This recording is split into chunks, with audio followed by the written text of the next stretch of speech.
modes of material nature, the different kleshas. So to protect that, just become a servant. Bhagavatam talks about, gives the example of Bharata Maharaj. He was there completely oblivious of the world, dedicated in serving the Lord. He didn't feel heat or cold. He didn't feel happiness or distress. He was just there meditating, chanting his japa. Then he got attracted to the deer. And when the deer left, he's suddenly feeling cold. He's feeling stressed. He's feeling unhappy. And he's like, what's going on? What happened to my devotional service? Why am I so attached to this deer? I was not bothered by all these problems before. I never felt cold. But now I am. Why? Because he forgot his eternal relationship with the Supreme Personality of Godhead. And now he's bewildered. So as long as we think of ourselves that we are the servants of the Supreme Lord, there is no problems. Krishna takes care. That's why Mahaprabhu says, Avashya Rakshive Krishna. Krishna will surely protect. Rakhe Krishna mare Krishna rakhe ke. If Krishna wants to protect you, who can kill you? If Krishna wants to kill you, who can protect you? Somebody sent on Facebook, there was a dog and a leopard locked up in a toilet for 12 hours. Dog came out alive. The leopard didn't do anything to the dog. Why? Krishna wanted to protect the dog. They didn't do anything. There is a pastime of Lord Krishna in Dwaraka. He comes back late and Satyabhama Devi is not very happy about it. It's like, why is he always coming late and he's always giving excuses why he's coming late? So Krishna is coming, and while Krishna is coming up the steps, she comes, boom, closes the doors of the palace. What happened? Satyabhama Devi is a tough lady. It's not difficult, not easy to deal with her. Shuts the door. Krishna is like, oops, problem. Yeah. Goes around the corner, looks at the window, boom, close the window. What did I do wrong? Says, how come you're late every day? Why are you late every day? Said, look, I have to take care of people. I'm Dwarakadhish. I'm the king. I have to take care of everyone. I cannot not take care of the living entities. I am the king. He says, oh, you take care of all the living entities? Yes, I do. According to their karma. I take care of every living entity. I have to make sure everyone is fed. I work hard. It's okay. You have to prove yourself to me today. Okay? He opens the door, come inside.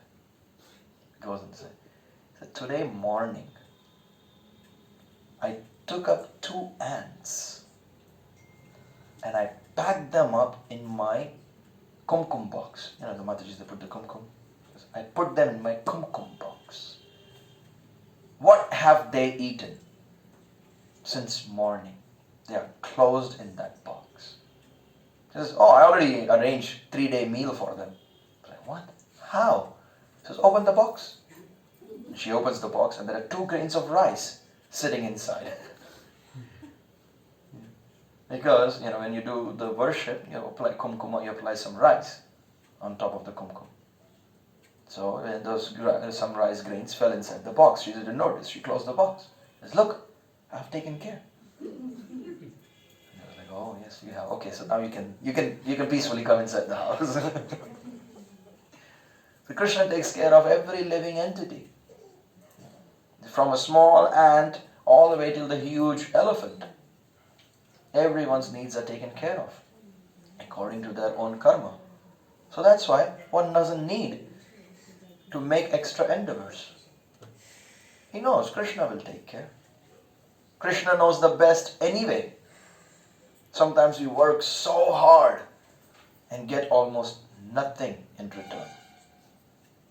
And sometimes we do almost nothing and we get great results. Right? And that's thousands and thousands and thousands of examples of how Krishna can take care. So that's why one should not worry about it. Just serve Krishna. And then Krishna is like, oh my God, my devotee is under trouble. I need to take care of him.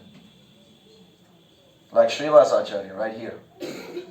Like Srivas Pandit. He has no job. He doesn't go out for work. But he's feeding Brahmins every day. He's taking care of the Vaishnavas every day. There is every day daily programs happening in his house. Mahaprabhu is like, how do you even maintain yourself? How do you do it? It's a simple program. I told the Lord, 3 days, I will manage. If after 3 days there is no arrangements made, I will just go and jump in Ganga. I just go jump in Ganga. Then, that night, Srivas Thakur's son died while Mahaprabhu was doing Kirtan. He went and told his family, don't cry. If you want to cry, cry softly. Mahaprabhu is doing his Kirtan outside. You should not get disturbed. Whatever you need to do it inside peacefully. His own son died. Mahaprabhu, when he found out about it, he was so happy.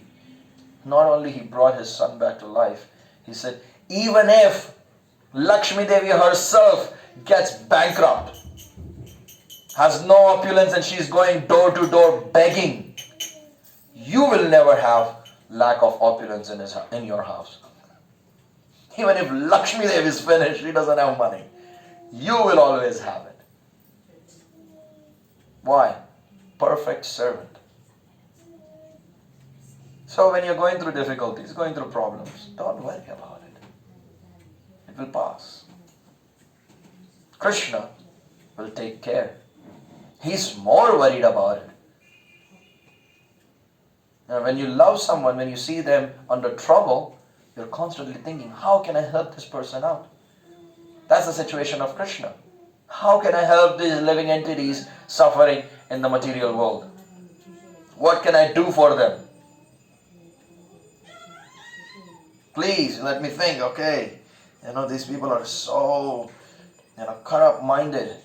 Okay, I need to send some of my great devotees to help them out. Okay, please go. Go, take care of them. So the acharyas, they come, they preach. In all the parts of the world, so many saints. Christianity, Islam, and Sanatana Dharma, everywhere. So many sadhus came.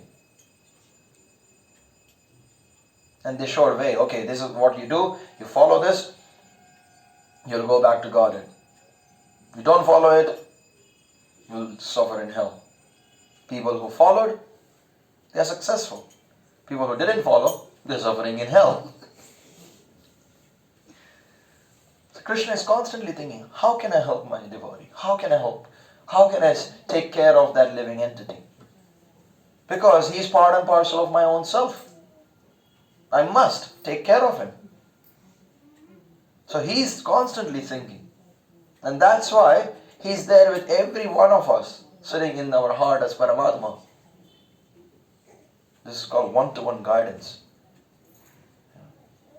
And he, sitting in our heart, always tells us what is good, what is not good. And sometimes you have the feeling, I should not go down this road. It's not good. And then you still go and you get robbed. Or you don't go there and then you figure out that there was, some big accident happened. Something. There's always Paramatma sitting in our heart telling what to do, what not to do. And the more we listen to him, the more he speaks to us. The less we listen to him, the less he speaks to us. So that's why, be a servant. Constantly think about Krishna. Over and above this, Shrimad Bhagavatam is a personal commentation on the Vedanta Sutra by Srila Vyasadeva. It was written in the maturity of his spiritual life through the mercy of Narada. Sri Vyasadeva is the authorized incarnation of Narayana, the personality of Godhead. Therefore, There is no question as to his authority. He is the author of all other Vedic literatures, yet he recommends the study of Shrimad Bhagavatam above all others. In the other Puranas, there are different methods set forth by which one can worship the demigods. But in the Bhagavatam, only the Supreme Lord is mentioned. The Supreme Lord is the total body, and the demigods are different parts of that body. Consequently, by worshipping the Supreme Lord, one does not need to worship the demigods.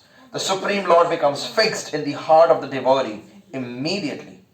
Lord Chaitanya Mahaprabhu has recommended the Bhagavatam, Shrimad Bhagavatam, as the spotless Purana and distinguishes it from all other Puranas. The proper method for receiving this transcendental message is to hear it submissively. A challenging attitude cannot help one realize this transcendental message. One particular word is used herein for proper guidance. This word is shushushu. One must be anxious to hear this transcendental message. The desire to sincerely hear is the first qualification. And previously also Srila Prabhupada said in the previous shloka, he says, you just need to have the desire to hear Shrimad Bhagavatam. Everything else will happen automatically. If one submissively hears Shrimad Bhagavatam, everything will fall in its own place properly. And everything is taken care of. All our threefold miseries are gone. All the troubles and lives are gone. Everything is clear. Why? We need to have the desire to submissively hear Shrimad Bhagavatam. That's Shravana. Right? You hear and hear and hear Shrimad Bhagavatam. And when you hear Bhagavatam like that, then you are able to do Kirtanam. You can speak Bhagavatam. You can speak the glories of Krishna. And once you do Shravanam Kirtanam, Vishnu Smaranam is already happening automatically. It happens without any difficulty. Why? Because you can't speak or submissively hear if you're not thinking about the Lord. And like that, you do all the 9 processes of devotional service.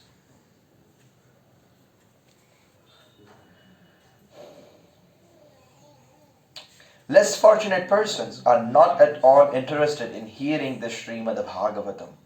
The process is simple, but the application is difficult. Unfortunate people find enough time to hear idle social and political conversations. But when invited to attend a meeting of devotees to hear Shrimad Bhagavatam, they suddenly become reluctant. Sometimes professional readers of Bhagavatam immediately plunge into the confidential topics of the pastimes of the Supreme Lord, which they seemingly interpret as sex literature. Shrimad Bhagavatam is meant to be heard from the beginning. Those who are fit to assimilate this work are mentioned in this shloka. One becomes qualified to hear Shrimad Bhagavatam after many pious deeds. The intelligent person with thoughtful discretion can be assured by the great sage Vyasadeva that he can realize the Supreme Personality directly by hearing Shrimad Bhagavatam, without undergoing the different stages of realization set forth in the Vedas. One can be lifted immediately to the position of Paramahamsa simply by agreeing to receive this message. You just want to listen to Shrimad Bhagavatam and you can easily come up to the level of Paramahamsa because you're interested in hearing. So many times it happens. You're listening to some nice song, and then you want to talk about, hey Prabhu, can you come over? No, I don't want to come. Bhagavatam loves, I fall asleep. And there's no point. I don't listen to it anyway. I can't focus. Oh, it's in a different language. It's Russian. I can't understand anyway, so I'm not going there. So many times it happens. But if you just sit there and listen to what Shrimad Bhagavatam has to say, even if you don't understand, it still helps. Because the sound of vibration is Krishna himself. And he's going inside. There was, I think it was Giridhari Swami. Yeah, it was Giridhari Swami. they were working on